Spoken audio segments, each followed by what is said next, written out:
الدليل وما المتخير وهل يرهم المتخير إلا الدليل. بسم الله الرحمن الرحيم. الحمد لله رب العالمين.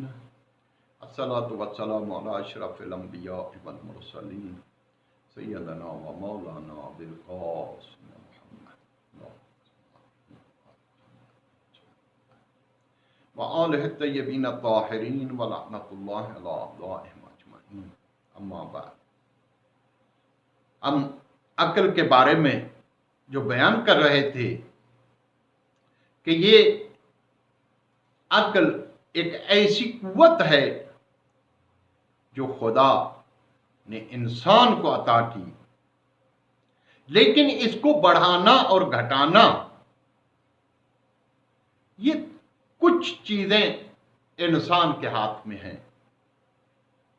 کچھ اسباب ایسے بیان کیے گئے کہ جن کے ساتھ اس عقل کو، جو عاقل ہے، اس کے عقل کو کم کر سکتے ہیں، گھٹ جائے گا. اور کچھ اسباب ایسے ہیں جن سے اس عقل کو بڑھایا جا سکتا ہے. دیکھیے، جب ایک بچے کا نطفہ منعقد ہو رحم مادر میں، اس وقت سے اس کے نطفے کے ساتھ عقل کو ملانا، اس کے بھی اسباب ہیں. اس کے بعد اس کے پیٹ میں، جب اپنی ماں کے پیٹ میں ہے، اس وقت عقل کو اس کے ساتھ ملانا، یہ کچھ اسباب شریعت نے بیان کیے. اگر ہم ان پہ عمل کریں تو اس کا تجربہ ہم حاصل کر سکتے ہیں. دیکھیے، کچھ چیزیں، کچھ گناہ وہ ہیں جو انسان کے ذہن اور عقل کو گھٹا دیتے ہیں. کچھ ایسے گناہ ہیں، کچھ ایسے کام ہیں جو خدا کی مخالفت میں، جن سے یہ عقل کم ہو جاتا ہے. ہم صرف کچھ چیزوں کی طرف اشارہ کرنا چاہتے ہیں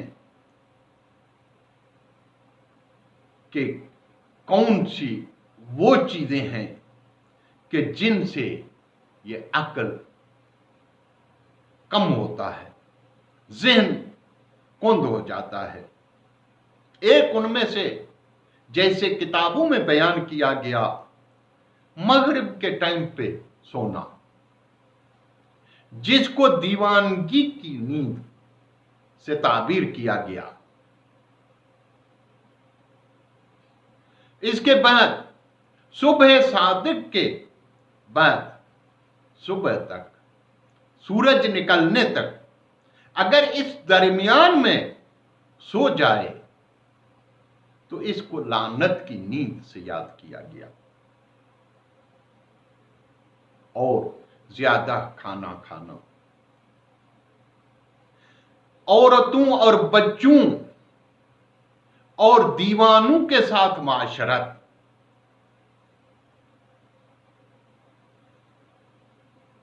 دیکھیے، یہ وہ اسباب ہیں جن کو شریعت نے بیان کیا. اس کے علاوہ کہا گیا ہے کہ کچھ اور بھی چیزیں جن کو مفصل کتابوں میں لکھا گیا ہے. بھیڑ ہے، اس کے پاوے یا سری کا کھانا. کچھ ایسے گناہ ہیں جن کے مرتکب ہونے سے بھی ذہن اور عقل میں کمی آتی ہے، جیسے حسد ہے، بغض ہے، لالچ ہے. یہ وہ چیزیں ہیں جو انسان کے عقل کو گھٹا دیتی ہیں، دماغ کو گھٹا دیتی ہیں. ان سے بچنا چاہیے. ان کا مطالعہ کریں آپ کتابوں میں. کچھ وہ چیزیں ہیں جن سے انسان کا ذہن اور دماغ بڑھ جاتا ہے. اس کے بھی کافی اسباب جو ہیں وہ بیان کیے گئے، معصومین کے فرمانات میں ان کے لیے تاکید کی گئی کہ آپ ان پہ عمل کریں۔ دیکھیے، ایک نکاح کی اہمیت کے لیے جو بیان کیا گیا کہ نکاح جس نے شادی کی اس نے اپنا نصف دین بچا لیا۔ یہ نصف دین بچانا یہ آیا صرف لذت کے لیے ہے؟ یہ تو کوئی عقلی بات نہیں۔ یعنی شادی کرے صرف لذت اور جنسی اس کے لیے نہیں، اس کے لیے کچھ آداب ہیں، اس کے لیے کچھ قوانین ہیں۔ یہ لذت تو کافر بھی حاصل کرتے ہیں، جانوران بھی حاصل کرتے ہیں، حیوانات بھی حاصل کرتے ہیں، لیکن جس کی اتنی اہمیت ہو کہ جس نے شادی کی اپنا نصف دین بچا لیا اس نے، کیونکہ اس کا خاص اثر جو ہے اس کی اولاد اور نسل پہ آتا ہے۔ جب اس کا اثر اولاد اور نسل پہ آئے تو اس کی اہمیت بڑھ جاتی ہے، اس میں وہ مسائل آتے ہیں جو آئندہ اس کو پیش آئیں گے۔ جو اولاد اس کو پیری میں اور آخر عمر میں کام آئے۔ آج کیوں ہم یہ دیکھ رہے ہیں کہ اولاد نافرمان ہو جاتا ہے؟ بہت سے والدین کو یہ شکایت ہے، بہت سے والدین یہ کہتے ہیں کہ ہمارے اولاد جو ہے ہمارے فرمان میں نہیں ہے، نافرمان ہو گئے ہیں۔ ان کو جو والدین کا احترام کرنا چاہیے وہ نہیں کرتے۔ آیا یہ اسباب جو ہیں یہ آیا ہم نے ایجاد کیے یا خود بخود ایجاد ہوئے؟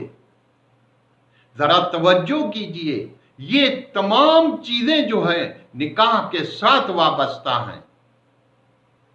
اس کے جو احکامات ہیں ہمیں ان سے واقفیت حاصل کرنی چاہیے، ان کا معلومات اور ان پہ پورا ایک حساب سے ان کی معلومات ہمارے پاس ہونی چاہیے کہ اس کے احکامات کیا ہیں۔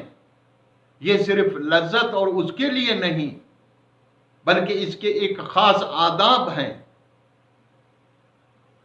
ہم ان کی طرف کچھ اشارہ اگر کرنا چاہیں جس کی وجہ سے اس بچے کی جو عقل اور دماغ ہے اس کو ہم بڑھانا چاہیں، اس کو اگر عقل کو ہم نطفے کے ساتھ ملانا چاہیں، جو بچہ ذہین اور عقل مند ہو اس کے لیے ہمیں کیا کام کرنا ہے؟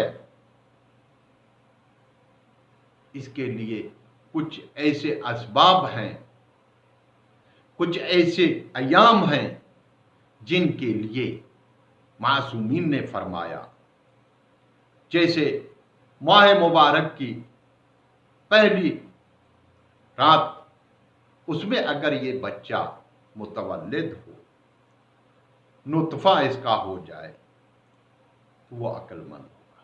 جمعے کی رات، جمعے کے دن نماز عصر کے بعد، جمعرات کے دن